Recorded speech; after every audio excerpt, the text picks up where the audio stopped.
खरं तर यज्ञेश माझ्या खूप दिवस मागे लागला होता की आई मला बॅट घ्यायची आहे, बॅट घ्यायची आहे. पण मलाच वेळ मिळत नव्हता आणि घरात ऑलरेडी खूप साऱ्या बॅट्स होत्या. पण त्या खूप काही हेवी होत्या, काही खूपच छोट्या होत्या. आणि मग म्हटलं चल आज तुला बॅट घेऊ. तो एवढा एक्सायटेड होता की ते दुकान दिसल्यावर तो माझ्याच पुढे पळू लागला. खरं तर काही गोष्टी आपल्याला लहानपणी मिळत नाही आणि आपला आग्रह असतो की त्या सगळ्या गोष्टी आपण आपल्या मुलांना द्याव्यात.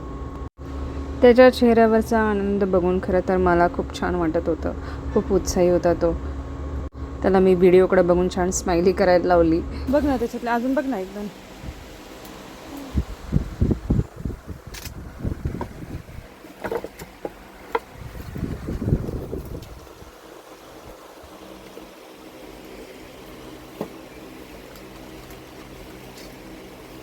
फायनली त्याने लाईट वेट आणि त्याच्या उंचीला साजेशी अशी बॅट फायनल केली.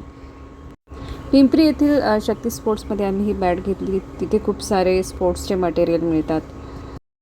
छोटासाच व्लॉग बनवला जेणेकरून यज्ञेशच्या या बॅटची मेमरी आमच्यासाठी राहील.